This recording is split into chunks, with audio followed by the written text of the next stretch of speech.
बहुत शुक्रिया मलिका, और देहरादून को नमस्ते। अक्सर किसी भी मंच पर यह नहीं होता कि सेशन की शुरुआत भारत माता की जय और वंदे मातरम से हो, लेकिन जो आप लोगों ने किया है, देहरादून ने बता दिया कि उसे सम्मान करना आता है, और अमर उजाला भी आज सम्मान कर रहा है। अगर आप में से किसी को इतिहास की किताबों को पढ़ने का शौक हो तो चलिए मैं आपको इतिहास की किताबों को दिखा देता हूं। मेरे साथ जो बैठे हैं मेरी दाईं ओर, एक ऐसा इतिहास है जिस पर ये तालियां बहुत कम हैं, वो इतनी जोर से बजनी चाहिए कि इतिहास को दोबारा लिखा जाए।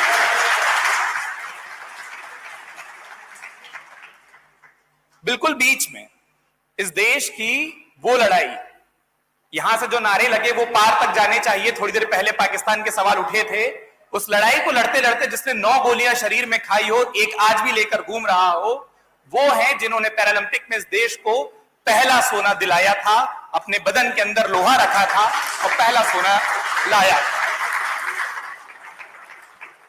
इसके बाद जिनको ये पता ही नहीं था कि मुझे भाला एक अलग कैटेगरी में भी फेंकना होता है, सामान्य के साथ फेंकते रहे। जो दोनों हाथों से ताकत लगाते रहे, उन्होंने 2 हाथों की ताकत को एक हाथ में बदल डाला। इस देश को 2-2 सोना दिलाने वाले पैरालंपियन देवेंद्र जी। और उसके बाद last but not the least जो बोलते हैं ना, कुछ लोगों ने लाइनें आखिर में आकर नई शुरू कर दी। पुरुषों के साथ खेलना पड़ा था क्योंकि लीग भी ऐसी ही मिलती थी तैयारी के लिए जैसा ये मंच अभी हो रखा है कि उस पूरी रेस में पहली महिला होती थी। पैरालंपिक में देश को पहला महिला के तौर पर मेडल दिलाने वाली दीपा जी, और उनकी किरदार और ढेर सारी शख्सियतों से हम रूबरू होंगे एक एक करके। जब आप तीनों को एक साथ देखता हूं तो गौरवान्वित होता हूं, और एक एक करके सवालों पर आते हैं। चेहरे पर आप लोगों के ढेर सारे मुस्कुराहट है, लेकिन एक टैग से मैं शुरू करता हूं। ये तीनों बड़े जिद्दी हैं, और क्यों जिद्दी हैं वो भी बता देता हूं। जिद और जुनून इनमें इतना है कि आप चैलेंज देकर देखिए, आप शायद हार जाएंगे। देवेंद्र जी, आपसे शुरू करते हैं। 8 साल के रहे थे, एक हादसा हुआ, एक हाथ को खो दिया।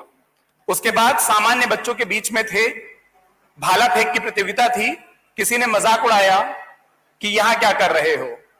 उसके बाद क्या हुआ वो जरा बताइए।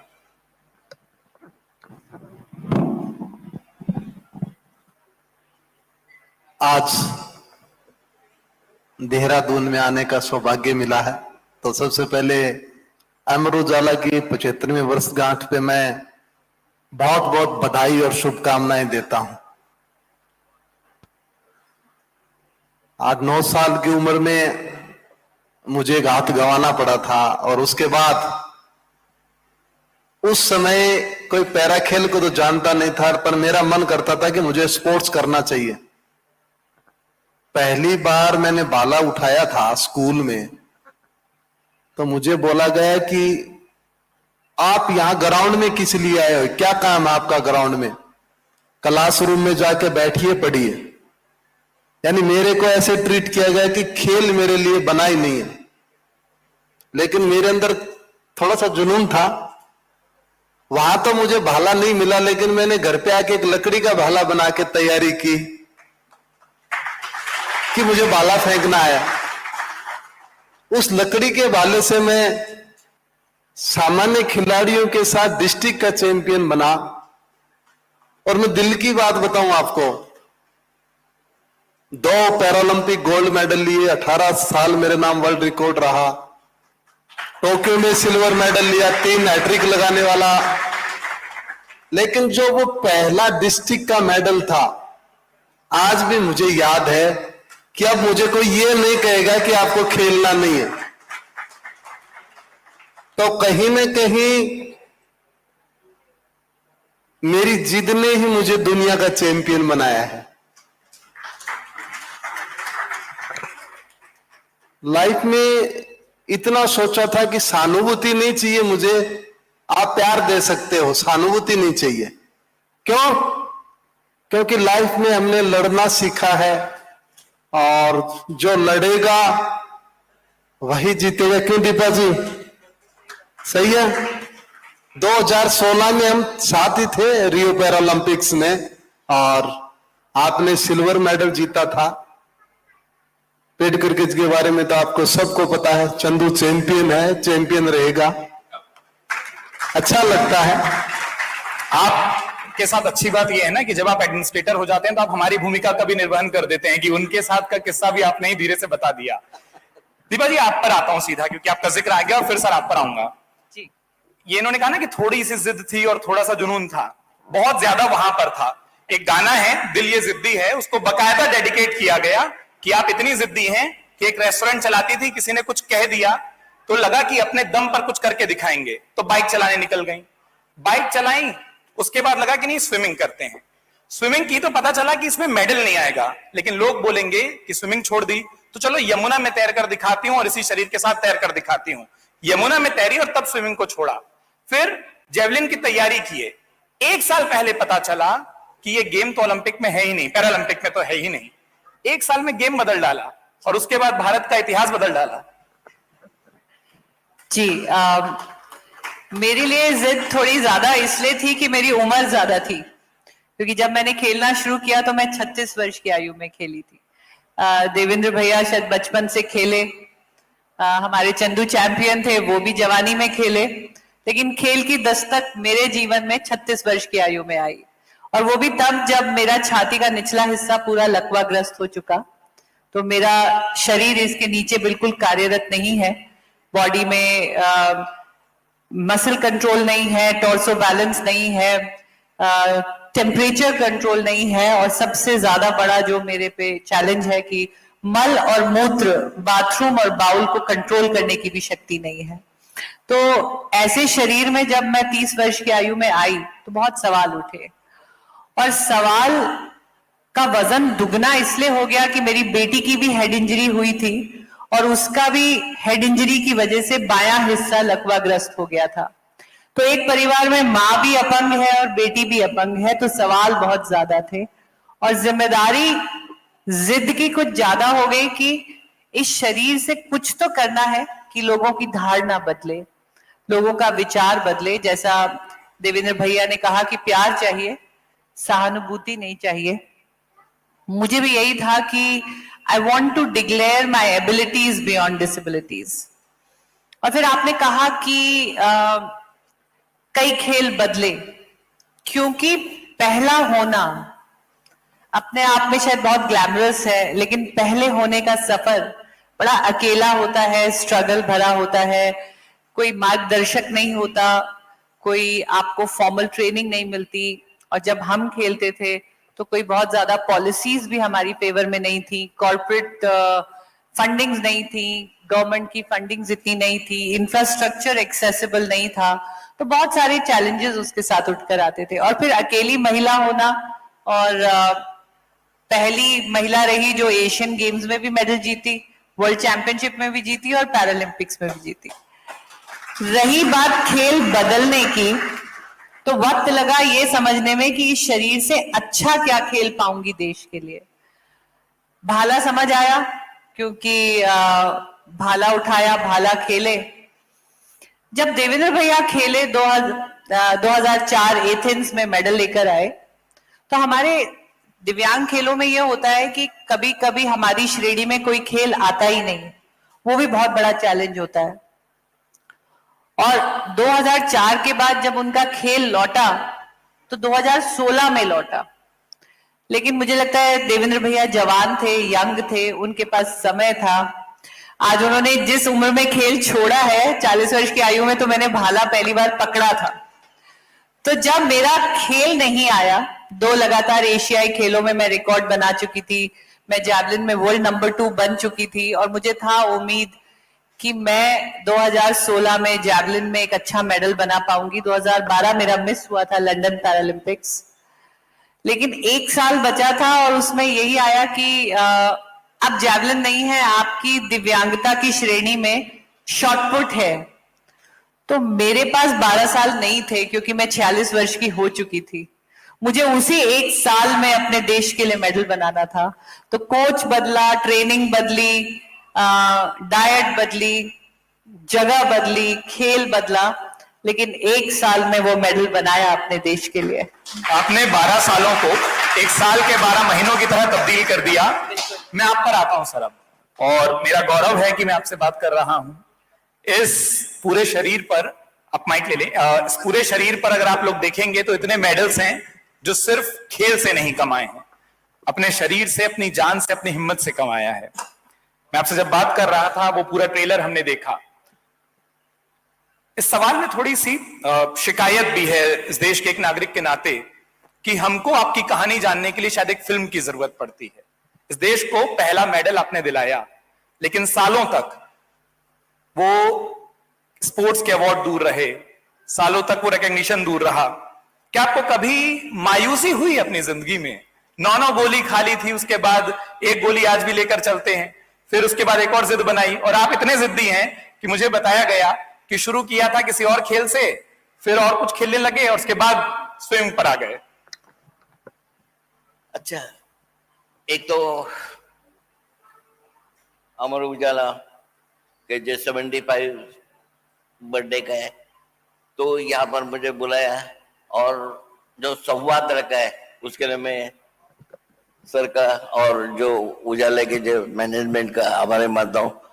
और अभी इन्होंने जो मुझे सवाल किया है उसका जवाब ये है कि मैं बचपन से ऐसा जिद्दी था कि अभी आप चंदू चैंपियन पिक्चर देखिए तो जो भारत के लिए रेसलिंग कुश्ती के लिए पहला गोल्ड मेडल आया था वो मेरे गांव से नजदीक खाशाबाद जादव।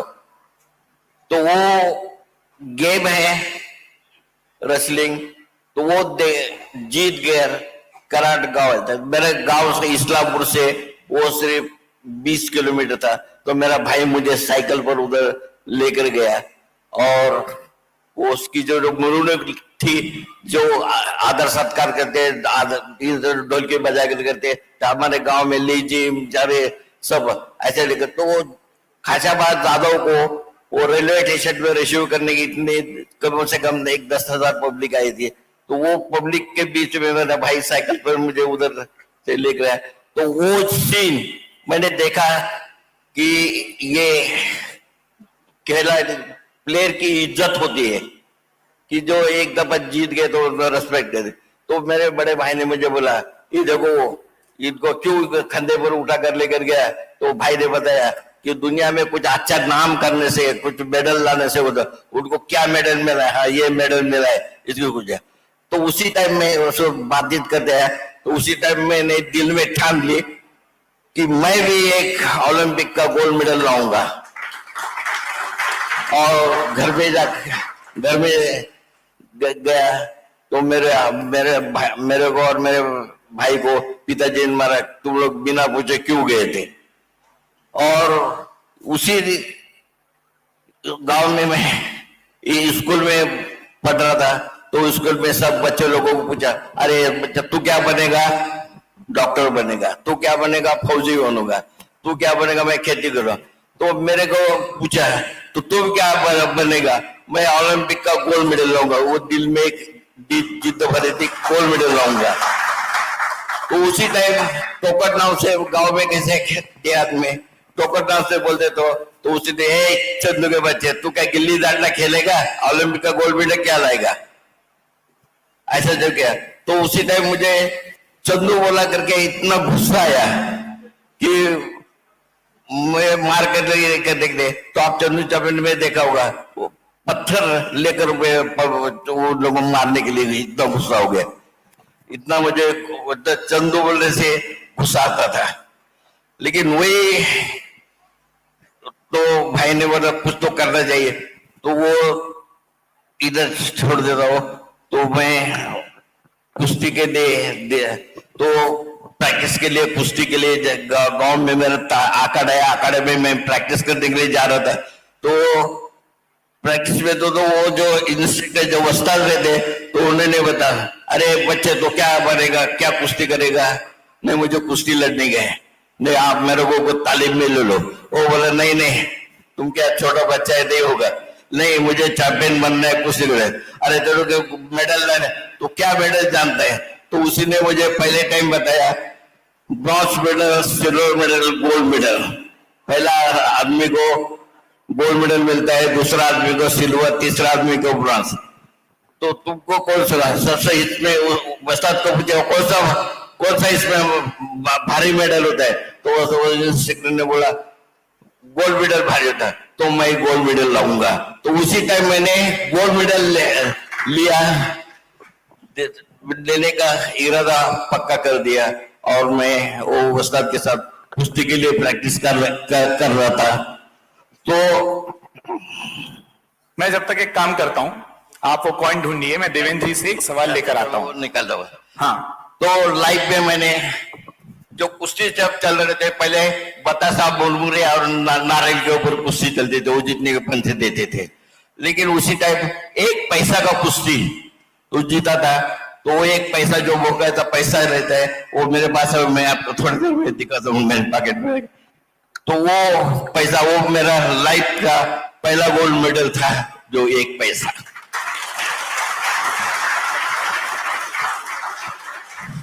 उसके बाद एक कुश्ती का इधर कुश्ती गांव में मैंने कुश्ती जीत गया, सरपंच का बड़े गांव में क्या देहात में कि बड़ा पहलवान लोगों को और बड़े गांव का पटेल, गांव का सरपंच, उनके लड़के से कुश्ती खेलने से हार जाने का ऐसा ही था। तो मैं सरपंच के लड़का के साथ कुश्ती के लिए खेला और मैं जीत गया। तो गांव में बैर दोनों ये गांव मेरे गांव का झगड़ा चला और मैं उधर गांव से मारने के लिए मुझे मार देंगे बोलकर मैं गांव से भाग गया और मिलिट्री में आकर ज्वाइंट हो गया। जी, अब मिलिट्री तक की कहानी आपने बताई, अब एक दूसरी कहानी के करके सबकी कहानियों पर चलते हैं। एक कहानी आपकी है, इस देश के प्रधानमंत्री देवेंद्र जी को खूब चाहते हैं, वो ये भी कहते हैं कि मैं नरेंद्र हूं और मेरे पास एक देवेंद्र है। एक वादा जो आपने उनसे किया, उनको आपका पूरा गेम होने तक याद रहा, वादा था अपने बच्चों को घुमाने का। कौन सा वादा आप प्रधानमंत्री से करते हैं जो प्रधानमंत्री याद रखते हैं और हिसाब भी पूछ लेते हैं, वो हिसाब बता दीजिए। ये टोक्यो पैरालंपिक से पहले की बात थी। तो माननीय प्रधानमंत्री जी हमसे बात कर रहे थे, मेरे से बात की, मेरे परिवार से बात की, भाई से बात की, मिसेज से बात की और बेटी से बात की। तो उनको पता है कि मैं लास्ट 10 साल से गुजरात में रहता हूं, तो उन्होंने बेटी को कहा कि बेटा कभी स्टेच्यू ऑफ यूनिटी गए हो आप? पापा जी कभी लेकर के गए हैं? तो बेटी ने मना कर दिया कि सर नहीं लेके गए आज तक। और बेटी ने कारण भी बताया, बोल क्या है ना कि उनके पास टाइम नहीं रहता, वो खेलते रहते हैं हमेशा। तो मेरी व्यवस्था भी बताई। तो मेरे को प्रधानमंत्री जी ने कहा कि देवेंद्र जी इनको स्टेच्यू ऑफ यूनिटी में घुमा के लेके आना है आपको। तो मैंने कहा ठीक है, मैं घुमा के लेके आऊंगा सर। जब मैं मेडल जीत के वापस मिला उनसे, तो उन्होंने कहा बेटी जिया के क्या हाल है? मैंने कहा सर बढ़िया है, नमस्ते बोला है बेटी ने आपको। तो उन्होंने कहा मेरा आशीर्वाद दीजिएगा बेटी को। बोले मैंने आपको एक काम के लिए बोला था। मैंने कहा सर बिल्कुल बोला था, और मैं बिल्कुल ओलंपिक से अब सीधा आया, मैं घुमा के लेके आऊंगा। तो वहां तक तो ठीक था, मैं आया वापिस, फिर मैं घुमा करके भी लेके आया। लेकिन जब मुझे पद्म भूषण अवार्ड मिला और फिर से मुझे मिले, तो बोल देवेंद्र जी वो मेरा काम कर दिया आपने? तो मैंने कहा सर कर दिया। बोल क्या काम था बताओ? मैंने कहा सर बेटी को घुमा के लेके आना था स्टेच्यू ऑफ यूनिटी। बोले बहुत बढ़िया किया आपने। तो उनका लगाव रहता है और कहीं ना कहीं अच्छा भी लगता है कि एक खिलाड़ी के रूप में मुझे इतना पसंद करते हैं। सिर्फ खिलाड़ी के नहीं, अब तो राजनेता के तौर पर भी पसंद करते हैं, वहां पर भी आएंगे। देवेंद्र जी ने बहुत सारे किरदार बदले हैं और अब ये राजनेता के तौर पर भी जब हम राजनीतिक संवाद करेंगे आपको वहां पर भी बुलाया जाएगा। बिल्कुल दीपा जी, एक कहानी पर आपके आता हूं। इस शरीर ने जो लोगों को दिख रहा है उनको पता नहीं है कि 3 बड़ी सर्जरियां और 200 टांके झेले हुए हैं, और उसके साथ आप यहां बैठी हैं। एक सर्कल आपने लाइफ का पूरा किया है। 1982 एशियाई खेल, एक बेटी के तौर पर वो खेल देखने के लिए आप एशियाई खेलों को देखने के लिए दिल्ली में अपने पिता के साथ जाती हैं, और उसके बाद अपनी बेटी को एशियाई खेलों में खेलते देखती है। बहुत बड़ा सवाल हो गया इस पूरे सर्कल का, लेकिन दो बातें जो मैं जरूर पूछना चाहता हूं। बेटी की डिलीवरी के समय पर आपको बीमारी का पता चलता है कि इसके बाद दूसरी बेटी की डिलीवरी के समय पर, और उसके बाद आपको दिक्कत, एक मां के तौर पर, एक पत्नी के तौर पर, और एक खुद औरत के तौर पर जिसको अपने आप को स्थापित करना था, कौन कौन सी चुनौतियां दिमाग में, जहन में चल रही थी, और क्या वो क्लोज फैमिली ग्रुप सवाल वहां पर से भी उठे थे क्या? बिल्कुल, मुझे लगता है कि यही त्रासदी है अपंगता की, कि वो किसी के शरीर में होने से ज्यादा लोगों के दिमाग में ज्यादा रहती है। जो माइंडसेट है एक डिसेबिलिटी को एनविजन करने का, वो बहुत लिमिटेड हो जाता है, और वो उस इंसान को भी लिमिट कर देता है जो इंसान एक्चुअली अपनी शारीरिक दुविधा से गुजर रहा होता है। बचपन में पहली बार ट्यूमर आया, 5 साल से 9 साल की उम्र लगभग अस्पताल के अंदर बाहर रही, और इलाज हुआ, रिहैबिलिटेशन हुई, और बहुत ज्यादा मैंने अपने माँ बाप को स्ट्रगल करते हुए देखा कि एक नन्ही बच्ची जो लड़की है और बिस्तर पे 2 साल से पड़ी है और टांगों में हरकत नहीं है और उसका मल मूत्र भी अपने आप निकल जाता है, तो उन्होंने बोला इस जिंदा लाश को जीवित रख के क्या करोगे। लेकिन शुक्र है कि मेरे माँ बाप ने मेरे पे हिम्मत नहीं हारी, मेरा इलाज कराया और मैं ठीक हो गई। इतनी ठीक हुई कि राजस्थान से बास्केटबॉल भी खेली, और क्रिकेट की जो महिला पहली टीम बनी उसमें भी मैंने अपनी भागीदारी दी। लेकिन मोटरसाइकिल के चलते और मोटरसाइकिल के प्यार के चलते I had a love come arrange marriage. My love for bikes arrange my marriage. मुझे ऐसे पति मिले जिन्हें मोटरसाइकिलों का बड़ा शौक था, उन्होंने मुझे भी मोटरसाइकिल दी, और एक बड़ी फेरी टेल मैरिज रही। बिटिया हुई, 14 महीने में जब उन्होंने नया नया चलना सीखा, उनकी हेड इंजरी हुई और उनको भी लकवा हुआ। मैंने देखा कि 20 वर्ष गुजर गए थे मेरी बीमारी में और मेरी बेटी की बीमारी में, मानसिकता नहीं बदली थी। क्योंकि मेरी बिटिया की भी हेड इंजरी थी और लकवा था, तो लोगों ने यही कहा, अरे लड़की तो भगवानों की बरा करे है, भगवान इसे उठा ले, नहीं तो जीवन भर का बोझ रहेगी। मुझे अब समझ आया कि मेरी माँ क्यों रोती थी, क्योंकि शायद उसने भी यही ताने सुने थे। और बड़ी बेटी के इलाज में मैंने जी जान से उतनी ही तत्परता से अपना रोल अदा किया जितनी तत्परता से मेरे माँ बाप ने मेरी बीमारी में किया। और दूसरी बिटिया का जन्म हुआ तो फिर लोगों ने कहा, अरे पहली बिटिया अपंग है, दूसरी भी लड़की हो गई, और इसके भी पांव लगड़ाने लगे हैं, ट्यूमर्स दोबारा आ गए। और धीरे धीरे जब एक बच्ची 3 वर्ष की, एक बच्ची 6 वर्ष की, बड़ी का इलाज चल रहा है, पति की कारगिल में लड़ाई चल रही है, 1999 में मेरे को ये स्थिति में आना पड़ा जहां पे आप कह ही रहे हैं काफी तकलीफ रही। और इस वक्त यही था कि मैं एक एजुकेटेड फैमिली बैकग्राउंड से हूं, मैं अपर मिडिल क्लास से हूं, मैं एजुकेटेड बैकग्राउंड से हूं, और मेरे चारों तरफ जो भी लोग थे वो एजुकेटेड थे, लेकिन फिर भी धारणा यही थी। तो वहां से चल के ये सफर शुरू हुआ और बहुत मेहनत करी। इस धारणा को बदलने के लिए मुझे लगता है खेलों से बड़ा कोई माध्यम नहीं है, क्योंकि जब मैं खेल से उतरी तो मुझे इसी शरीर के लिए सराहा गया, इसी शरीर के लिए मेरे को सभी ने पीठ थपथपाई, और जो मेरे करीब के लोग थे जिनको ये लगता था कि अब इसका जीवन अंत हो गया है, तो मैं कहती हूँ कि खेलों के माध्यम से बदलाव कितना आया।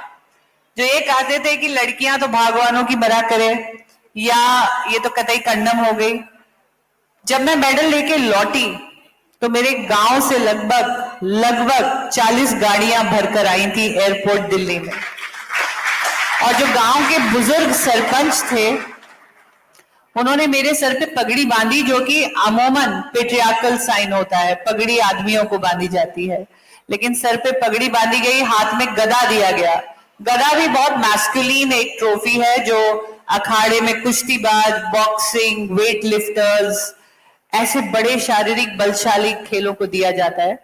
लेकिन उसी गांव के लोगों ने मुझे गदा दिया और ये कहा कि बेटा जीवन के अखाड़े में बल दिखाने के लिए हम तुमको ये।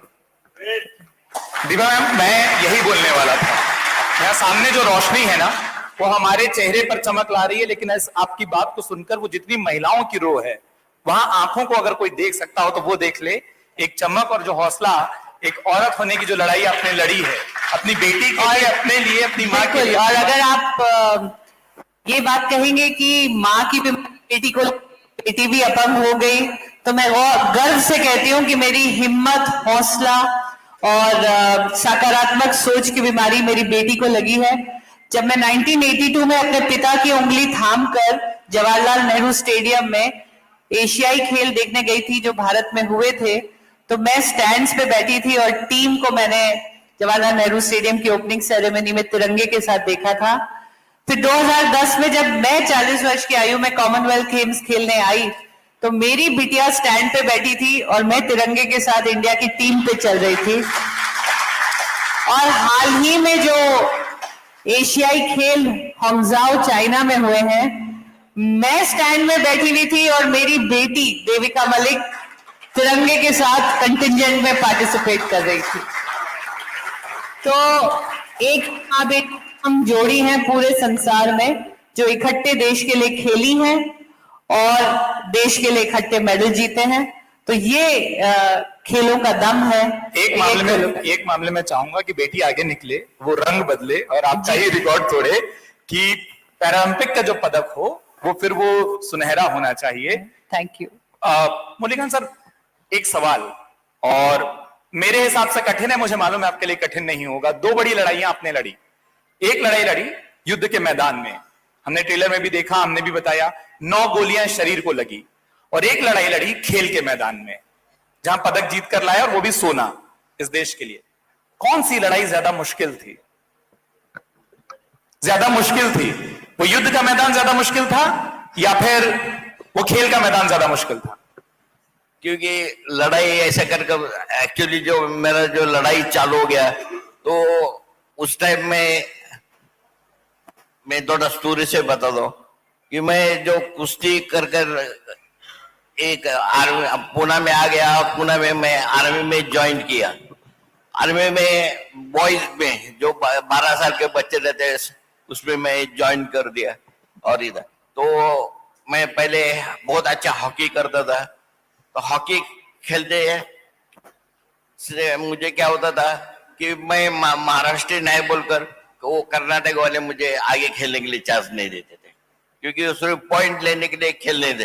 तो एक दिन मेरा सिलेक्शन हॉकी के लिए नेशनल के लिए सिलेक्शन होना था, तो मैं हॉकी ग्राउंड के बगल में बैठा था। तो अचानक जो सिलेक्शन हुआ नहीं होना मैसेज आने वाला था, तो हम लोग हॉकी प्लेयर सब उधर वेट कर रहे थे।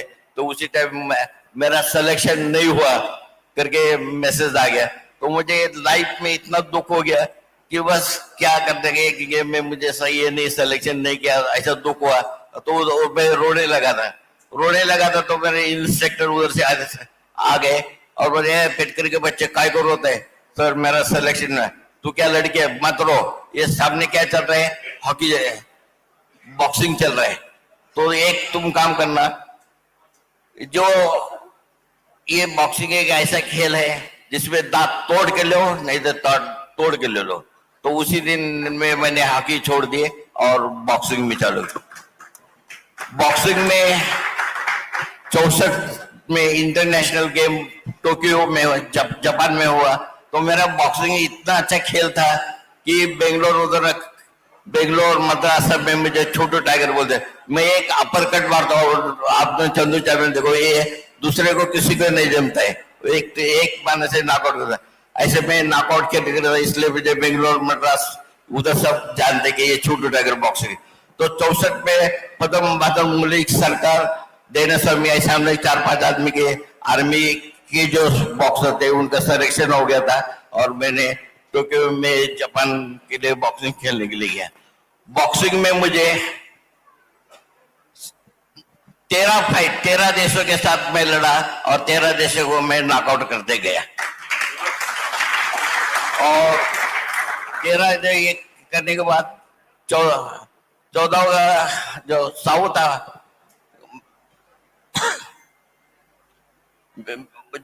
अफ्रीकन एक बॉक्सर था। तो मेरे को बहुत बॉक्सिंग का थोड़ा बहुत आप देख ली क्या है। तो उगांडा का जो बॉक्सर था उसने मुझे एक ऐसा फाइट में मैं एक दिन बेहोश हो गया डाउन हो गया। मतलब आदमी ने कभी घमंड नहीं करना चाहिए कि मेरे को ताकत है, मैं जीतता हूं। तो हार गया तो ये हार गया, वो भी मैं बताया। ऐसा करके मैं बॉक्सिंग में जीतने के बाद उधर से वो टीम हमारा इंडिया से वापस आ गया।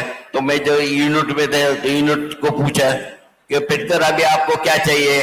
तो मैं बोला मैं और बॉक्सिंग करूंगा। नहीं बोला तो नहीं, अभी पहले मिलिट्री को ड्यूटी करना है, आपको क्या है? तो मैंने बोला कि मुझे कश्मीर के पोस्टिंग दे दो। तो मुझे कश्मीर के लिए पोस्टिंग मिल गया और मैं कश्मीर में 1 साल सर्विस का किया शालकोट सेक्टर में। तो वहां पर 1965 साल को एकदम अचानक लड़ाई चालू हो गई। वो लड़ाई ऐसी चालू हो गई थी, तो एक किस्सा बता दो सर। 4 बजे का टाइम था, जोर जोर से सिटी बजने लगी कि प्लेन का अटैक आ गया है, तुम्हारे ऊपर दुश्मन का अटैक आ गया है, तुम लोग सब तैयार हो जाओ करके ऐसा सिटी बना। लेकिन बहुत आदमी ने क्या हो गया कि शाम का 4 का टाइमिंग था, सबको लगा कि चाय का सिटी हो गया। तो बहुत आदमी मद्रास से हमारे यूनिट में ज्यादा थे, वो सब लेकर मगा लेकर बाहर आ गए। उतने में जोर से अटक गया, तो अपने इंडियन आर्मी का बहुत कैजुअलिटी उस टाइम हो गया। ऐसी लड़ाई चालू हो गया। लड़ाई में चालू होते एक किस्सा ऐसा है, तो मैं आर्मी में मेरा ट्रेड आर्मरर था, जो वेपन रिपेयर, गन रिपेयर, ऐसा ये काम था। तो पदम गुरुंग, हवलदार गुरुंग थे, वो मेरे को ट्रेनिंग, वो आर्मर का सीनियर था, तो उनके साथ था। तो लड़ाई में वो बंकर से हम लोग एक दूसरे को टारगेट मारते थे। तो गुरुंग सर बोलते थे, अरे पेटकर वो तो एक दुश्मन नजर आ रहा है, तू मारता है क्या? मैं मारता हूँ, मैं मारूंगा। तो आपस में एक दूसरे को मारते थे। तो एक वो तो टाइम लड़ाई का था, तो अरे क्या है ये, टारगेट तुमने मार दिया, चलो। तो आपस में पैसा, उस टाइम लड़ाई के टाइम में गोली मारने का सिर्फ ये था और दुश्मन को मारने का। तो मारने का है तो हैप्पीनेस में उसको मारो करके मारना। तो जो थापा था उनको मैं मंकर में हाथ में गबरा, मैंने 2 टारगेट जीत गए। तो उन्होंने बोला मैं भी 2 टारगेट मर गया तुझे। तो उन्होंने मेरे को हाथ पे हाथ मिलाया। उसी टाइम बंकर में ऊपर से प्लेन का अटैक आ गया और गुरुंग सर का हाथ मेरे हाथ में आ गया और वो गड्ढे में गिर गए। मैं भी वो बंकर में नीचे दब गया। दबने के बाद मेरे को थोड़ा थोड़ा देख रहा था, मैं चिल्लाया कि कोई तो बचाओ हम लोग, वो जो बचाओ हम लोग फंस गए। तो उधर से मुझे वो बंकर से बहुत आदमी ने निकाला, मैं उनको गुरुंग सर को निकाला, गुरुंग सर को हॉस्पिटल में भेज दिया और मैं लड़ाई में चालू हो गया। लड़ाई में उसी टाइम मुझे 9 गोली लगा। 9 गोली का एक अभी स्पाइन में है। 9 गोली लगने के बाद नीचे से थोड़ा और आगे अटैक हो गया। तो अटैक करके जा रहा था, तो मैं रोड पहाड़ी के ऊपर से नीचे रोड पर गिर गया। रोड से 1 टैंकर जो आर्मी का होता है वो मेरे स्पाइन के ऊपर से चला गया और मैं बेहोश हो गया। तो 2 साल मुझे कुछ नहीं मिला था। उत्कर्ष, मुझे लगता है कि जब आपने सवाल किया कि मेडल जीतना ज्यादा आसान था या लड़ाई लड़ना, तो मुझे लगता है उनकी यादें अपने देश के लिए लड़ने के लिए इतनी अलाइव है, बिल्कुल, कि एक सैनिक होना शायद उनके लिए ज्यादा गौरवशाली बात रही। वो आज भी देखिए आप, वो पूरी सैनिक यूनिफॉर्म में है, सैनिक मेडल लगा रखे हैं। देवेंद्र जी, एक लड़ाई आपने भी लड़ी और मैं जानता हूं ये सवाल थोड़ा इमोशनल होगा। पहला मेडल मां के गहनों की कीमत पर आया, इस देश को पता होना चाहिए। क्या वो कहानी थी, वो भी बता दीजिए कि एक पैरालंपिक प्लेयर को इस देश का पहला सोना, जो अपने करियर का पहला सोना पाने के लिए अपने मां के गहनों की कीमत चुकानी पड़ती है और वो कर्जा आज तक चुका नहीं पाए हैं। ये बहुत ही इमोशनल स्टोरी है। मैंने देश के लिए मेडल जीता है, ये सभी को पता है। 2 गोल्ड मेडल जीते हैं पैरालंपिक में। 18 साल मेरे नाम वर्ल्ड रिकॉर्ड रहा। टोक्यो मैंने सिल्वर मेडल जीता। लेकिन मैं खुल के बताना चाहता हूं, इससे ज्यादा लड़ाई मैंने सिस्टम से भी लड़ी है यहां पे। वो इसलिए कि जब 2004 में मेरा एथेंस पैरा ओलंपिक खेलों के लिए सिलेक्शन हुआ तो सरकार ने एक पैसा नहीं दिया। मेरे पिताजी किसान थे, लेकिन हौसले वाले थे। जब हम घर पे बैठे थे, मेरे पास सिलेक्शन लेटर हाथ में था, लेकिन उसमें लिखा हुआ था कि इतने 1 लाख रुपए करीब पैसों की जरूरत है आपको, वो जमा करवाओगे तभी जा पाओगे आप। अब मैं मेडल तो जीत सकता था, मेरे अंदर कॉन्फिडेंस था, लेकिन वो 1 लाख रुपए का कॉन्फिडेंस मेरे पास भी नहीं था, क्योंकि मैं कॉलेज स्टूडेंट था। मेरे पिताजी किसान थे और कोई बड़े किसानी नहीं थी। मैं जिस क्षेत्र से आता हूं, राजस्थान के चूरू क्षेत्र से आता हूं, वहां पे सिंचाई की कोई व्यवस्था नहीं, तो पानी पे भगवान पे डिपेंड रहते हैं हम फसल के लिए, तो वो नहीं थी हमारे पास व्यवस्थाएं। मेरे को बताया नहीं। जब मैं गोल्ड मेडल जीत के वर्ल्ड रिकॉर्ड बना के जब मैं घर पे आया, उसके बाद पता चला कि वो जो पैसे थे वो पिताजी ने, और तो कुछ था नहीं, पर मम्मी के गहने थे वो बेच करके 1 लाख रुपए जमा करके मेरे को भेजा। तो कहीं ना कहीं वो दर्द आज भी अंदर है। वो इसलिए है कि कैसा सिस्टम था उस टाइम पे। देखिए आप, एक खिलाड़ी को उसकी मां के गहने बिक जाते हैं और वो इस देश के लिए खेल करके वर्ल्ड रिकॉर्ड बना के गोल्ड मेडल जीतता है, तो इससे ज्यादा मुश्किल और क्या हो सकती है। दीपा जी, एक लड़ाई आपकी भी है और आज थोड़ा सा खुलकर बात कर लेते हैं। वो खिलाड़ी जो देश के लिए रिकॉर्ड बनाए, पहली बार एक महिला इस देश को पैरालंपिक में मेडल दिलाए, जब वो एक अखबार खोलती है तो उसको बुरा लगता है। जिसने जीवन में हार नहीं मानी, उसको एक अंदर चोट लगती है, एक धक्का लगता है। वो क्या धक्का था? देखिए, मेरे लिए सबसे बड़ा खुशी का पल और सबसे ज्यादा दुख का पल एक ही 24 घंटे में आया। मैंने तैयारी करी, जी तोड़ के तैयारी करी, शॉटपुट की तैयारी करी, जो मेरे लिए एक बहुत नया खेल था। मैं जैवलिन में ज्यादा ध्यान दे रही थी। और जो हमारे रियो पैरालंपिक्स के स्लॉट, हमें एक ही वुमन का स्लॉट कोटा एलोकेशन आया था। और जब मैंने वहां पे अपना गोला फेंका तो 4.48 का डिस्टेंस मैंने फेंका, जो कि उस वक्त वर्ल्ड लेवल की रैंकिंग 1 का कैनेडियन एक खिलाड़ी थी। तो जो करंट वर्ल्ड रैंकिंग थी उसमें 4.48 सबसे टॉप मोस्ट डिस्टेंस था, जो मैंने इक्वल किया अपने ट्रायल्स में। और मुझे बड़ी खुशी हुई कि वाह, मैं वर्ल्ड नंबर 1 रिजल्ट के साथ ये क्वालिफाई कर रही हूं। और बड़ा इंतजार था कि पहली भारतीय महिला अपना कोटा सिक्योर कर चुकी हैं और वो भारत की नुमाइंदगी करने पैरालंपिक्स में जाने वाली है, और वो भी मैं, जो 46 वर्ष की आयु में थी। लेकिन जब सुबह मैंने अखबार खोला तो उसमें कहीं भी ये नहीं लिखा था कि दीपा मलिक सेलेक्ट हो गई हैं, या दीपा मलिक ने वर्ल्ड रैंकिंग 1 जितना डिस्टेंस थ्रो करके अपनी सीट को आरक्षित किया है। अखबार की हेडलाइन ये कह रही थी कि बड़ी मछली छोटी मछली को खा गई। दीपा मलिक के ऊपर चीटिंग का इल्जाम लगा है कि उन्होंने चीटिंग करके अपना डिस्टेंस बढ़ाकर एक जूनियर खिलाड़ी की जगह हथिया ली है, और उन पर हाईकोर्ट पे केस हो गया है। तो मेरे लिए बहुत अचंभे की बात थी। मेरी 3 पुश्तें भारतीय सेना में है। मेरे परिवार के हर सदस्य ने स्वतंत्रता की हर लड़ाई एक सैनिक होकर देश के लिए लड़ी है, जो कि बहुत ही ऑनेस्ट प्रोफेशन है। और खेल तो छोड़िए, आपके ऊपर एक चीटिंग का इल्जाम लगता है तो आपका पूरा करियर एक सवाल बन के खड़ा हो जाता है। तो वहां पे फिर वो कोर्ट केस चला, उसमें मैंने कोर्ट केस जीता। तो वो बड़ा एक चैलेंजिंग टाइम था। मैं शुक्रगुजार हूं अपने मेंटल ट्रेनर्स की, अपने कोचेस की, जो मेरे साथ खड़े रहे और मुझे डिप नहीं होने दिया।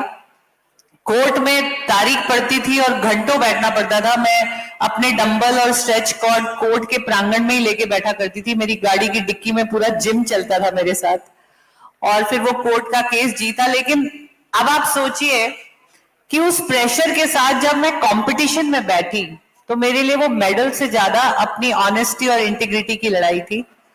मैंने 4.48 के डिस्टेंस के लिए मुझे कोर्ट घसीटा गया कि ये फेंक नहीं सकती। मैंने देश के लिए मेडल 4.61 मीटर फेंक के जीत। और आज मैं खुश हूं कि उस मेडल से, क्योंकि वो मेडल जीतने के बाद मुझे याद है कि जब मेरा मीडिया में इंटरव्यू हुआ, और मैं बहुत धन्यवाद दूंगी इस मंच से अमर उजाला का, तमाम मीडिया का, कि 2016 के बाद जो आपने हमारे मेडल्स को, मैं थी, मरियप्पन, वरुण भाटी, देवेंद्र भैया, जो हमें सेलिब्रेशन दिया है और जो उन मेडल्स की बात आपने लिखी, तो मुझे बहुत अच्छा लगा कि उस दिन जब मुझसे सवाल पूछा गया कि मेडल जीत के आपको कैसा लग रहा है, तो उत्कर्ष मेरा यही जवाब था कि अच्छा भी लग रहा है और बुरा भी लग रहा है। क्योंकि एक सवाल मेरे जहन में आ रहा है, जब पुरुषों का पहला मेडल 1972 में आ चुका था, मल्लिकांत पेटकर जी ने जीत लिया था, तो आजाद भारत को लगभग 73-74 साल क्यों लगे एक महिला का मेडल बनाने में? वो सवाल एक बहुत सोचने वाला है। लेकिन आज मैं खुश हूं कि महिलाओं की भागीदारी बढ़ गई है। जो एक मेडल महिला ने जीता था 2016 में, जब मैं प्रेसिडेंट रही, तो महिलाओं के 3 मेडल आए, जिसमें गोल्ड भी था टोक्यो में, और लगभग 300% महिलाओं की भागीदारी अब बढ़ चुकी है। और बहुत सारी मेडल्स इस बार पेरिस में भी महिलाओं के आने की उम्मीद है। तो वो बहुत एक गर्वशाली पल है अब हमारे लिए। मैं तो मैं आप लोगों से वही पूछने वाला था, क्योंकि घड़ी की सुइयां इशारा कर रही हैं। लेकिन एक चीज, जो एक लाइन का जवाब, सिर्फ एक लाइन का सर आपसे, आपके पूरे करियर का सबसे बड़ा, सबसे बिग मोमेंट क्या था? माइक आप।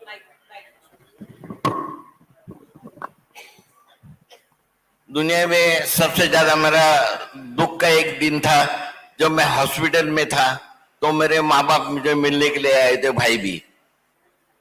तो मैं मिला तो भाई, मेरे बड़ा भाई ने बोला कि तुम गांव में नहीं आए, क्योंकि गांव में टॉयलेट क्वार्टर ये नहीं था, तो मुझे गांव ले जाने के लिए मनाही कर दिया। तो मैंने लाइफ में पहले टाइम 30 गोली और 2 विस्की का बोतल पीकर ये किया था।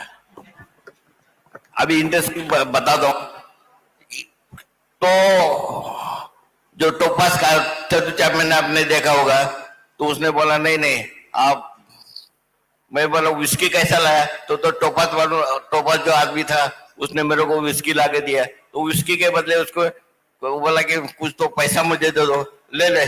अरे मुरली भैया, और मटका के लिए पैसा दे दो, वो नंबर लगेगा। तो मेरे पास से दूसरा पैसा दे ले, तो क्या नंबर लगा, 1 2 3 ऐसा में नशे में मैंने 30 गोली ली थी, 2 विस्की का बोतल के पैसा दिया था। तो उसको लाइफ पे मुझे पहला जॉकपॉट, जो मटका में जॉकपॉट, रतन खत्री है, जो दुनिया में बाकी सब में चैलेंजिंग में हार जाता है आदमी, तो उसको पैसा नहीं देते ही थे, लेकिन जो रतन खत्री वो थे, तो मुझे जॉकपॉट लगा। और उस टाइम ने मेरा लाइफ का टर्न हो गया कि मैं जिंदा रहूंगा। तो उससे पहले मैं दुख से इतना दुख था कि मरने के लिए ये सोच जाता। और सबसे खुशी का बात यह है कि मैंने 1972 में न्यू वर्ल्ड रिकॉर्ड करके गोल्ड मेडल लिया। और उसी टाइम जो मैंने सच से बोला था कि पैर अपना झंडा जो ऊपर जाता है, तो इंडिया का जो सबसे ऊपर झंडा गया और अपना देश को गोल्ड मेडल मिला। ये मेरा सबसे खुशी का बात है। और ज्यादा से ज्यादा ये इसके लिए मैं अभी, आप लोगों ने सोचेगा बहुत आदमी ने मेडल नहीं लगा, लेकिन मैं मेडल इसके लिए छाती में लगाता हूँ कि अपने देश के जो बच्चे लोग और युवा से होती थी, वो दुनिया में देखे कि अभी आप लोग इतने सब बैठे स्पोर्ट्स में नहीं सब है, लेकिन इसमें पद्मश्री और ओलंपिक का गोल्ड मेडल किसने देखा है? देखो हाथ खड़ा करो, किसने देखा है? तो अभी देख रहे हैं आपकी छाती पर सबके सामने। हाँ, तो मैं इस ज्यादा से ज्यादा जब प्रोग्राम में और देता गांव में, स्कूल में, कॉलेजेस पे मुझे सत्कार मिले तो मैं थान से बोलता हूँ कि ये देखो बच्चों लोग, ये कैसा मेरे सीने पर पद्मश्री है और ओलंपिक का गोल्ड मेडल है, वो आप लोग भी ये गोल्ड मेडल लेकर आओ। यही उम्मीद से मैं ये मेडल छाती में लगाता हूँ। अब जैसा मैंने इनसे पूछा, आप एडमिनिस्ट्रेटर रही, प्रशासक रही खेलों की, सबसे बोल्ड डिसीजन क्या था जो आपको लगता है आपने लिया दीपा जी? मेरे ख्याल से सबसे बोल्ड डिसीजन मेरा ये था कि मैंने पॉलिसीज की डिमांड करी, मैंने एक्ट पार की लड़ाई लड़ी कि क्यों जिस प्रकार ओलंपिक के खेलों को रिकग्निशन मिलता है वही का वही सेम पॉलिसी हमारे खेलों को भी मिलनी चाहिए। और मुझे लगता है मेरे जीते हुए मेडल या देवेंद्र भैया के जीते हुए मेडल, पेटकर जी के जीते हुए मेडल ने हमारी आवाज को बुलंद किया।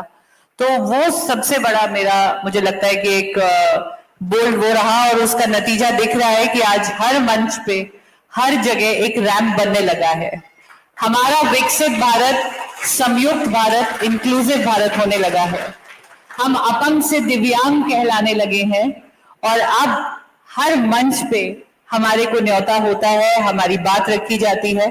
तो ये एक बहुत बड़ा वो था और मुझे पता है समय का अभाव है, लेकिन क्योंकि मैं उत्तराखंड में हूँ और अमर उजाला परिवार के साथ आज हूँ, तो इस मंच से एक और बोल्ड डिसीजन मैं यहाँ कह के जाना चाहती हूँ कि मेरा एक निवेदन रहेगा। प्रेम कुमार जी उत्तराखंड के पैरालंपिक के बहुत बड़े कार्यकर्ता हैं जो लगे हुए हैं। 2007 में पहली बार यहाँ से पैरा खेलों की शुरुआत हुई, जो कि मुझे पता है यहाँ पे टेरेन है, हिमालय है, लेकिन फिर भी आज लगभग 280 बच्चे दिव्यांग उत्तराखंड से खेल रहे हैं। और मेन खेल हैं para swimming, athletics, sitting volleyball, badminton, shooting, para kabaddi भी हमने शुरू करी है, उसमें भी वो बच्चे खेलने आते हैं।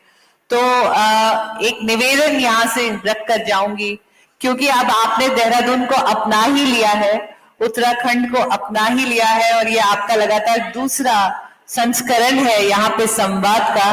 तो इस संवाद में एक संवाद सुगम्य खेल के प्रांगण और साथ में दिव्यांग व्यक्तियों के लिए, महिलाओं के लिए रहने की सुविधा, ताकि व्हीलचेयर के लगभग 100 से 150 बच्चे आए, एक जगह रहें, खेलें, कंपटीशन का आनंद लें और ट्रेनिंग कैंप्स अटेंड करें। एक ऐसी जिम्मेदारी आप लीजिए। आप एक सक्षम परिवार हैं, आप मीडिया की आवाज हैं, तो एक ऐसी कुछ मुहिम चले उत्तराखंड में, तो मेरे लिए बहुत बोल्ड रिक्वेस्ट होगी। आपकी फरमाइश और आपका आदेश दोनों सराखों पर एक परिवार के तौर पर लगातार ढेर सारे इशारे जो मेरे पास आ रहे हैं उनको समझते हुए आपसे पूछना चाहता हूं, सबसे ब्यूटीफुल मोमेंट अब तक का जिंदगी का क्या रहा है और साथ में इस बार कितने मेडल? छोटा ही रखेंगे, समय बिल्कुल सेकेंडों का है। मेरे लिए जिंदगी का सबसे कोई बेस्ट रहा है तो कहीं ना कहीं जब मैंने 2 पैरालंपिक 3 पैरालंपिक में मेडल जीते, 2 में गोल्ड जीता। जब गोल्ड जीता जाता है तो आपका राष्ट्रीय ध्वज सबसे ऊपर होता है और जब वो मेडल पहनाया जाता है और राष्ट्रगान होता है, मेरे ख्याल से शब्दों में तो मैं उनकी बयान नहीं कर सकता खुशी, लेकिन इतनी खुशी होती है कि रोंग खड़े हो जाते हैं, बस इतना ही होता है। उससे शब्दों में तो नहीं कह सकता मैं। खिलाड़ी होने के नाते नाते एक पीसीए का प्रेसिडेंट भी हूं, तो स्वाभाविक था, मैं इस चीज के लिए तैयार भी था कि ये क्वेश्चन मेरे से होगा कि कितने मेडल जीतोगे आप। तो मैं इस मंच के माध्यम से कहना चाहता हूं कि अब की बार 25 पार। और ये जिस पार्टी में है उसी पार्टी की धुन का नारा अब ये लगाने लगे हैं। 2 भूमिकाओं में देवेंद्र जी हैं। जैसा मैंने कहा कि ये बातचीत का क्रम शायद हम बहुत जारी रखते हैं, लेकिन समय की अपनी सीमाएं होती हैं। लेकिन एक बार फिर इस मंच को, इतिहास को पढ़ाने नहीं दिखाने के लिए आप तीनों का बहुत बहुत शुक्रिया। इस देश के झंडे को अपनी काबिलियत से करने का शुक्रिया, अपने छाती पर ये मेडल लेकर हमारे सामने उदाहरण पेश करने का शुक्रिया, और ये उदाहरण यूं ही जारी रखिए।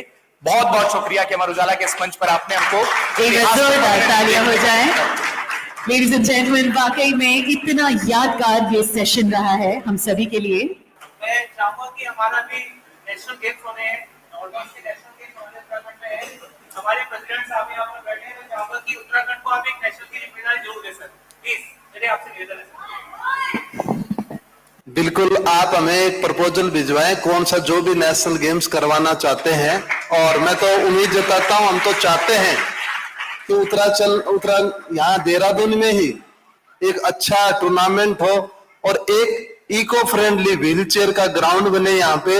सरकार से भी मेरा निवेदन है ताकि यहाँ हर व्हीलचेयर पर्सन यहाँ मुझे खेलता नजर आए और एक हमें मोटिवेशन मिले। ये संवाद की सार्थकता पूरी हो गई कि एक मांग आ जाए और उस पर इतनी सहमति आ जाए। अगर आप ये वीडियो YouTube पर देख रहे हैं तो हमारे चैनल को सब्सक्राइब करें और बेल आइकन को दबाना ना भूलें। अगर आप Facebook पर ये वीडियो देख रहे हैं तो हमारे पेज को लाइक करें।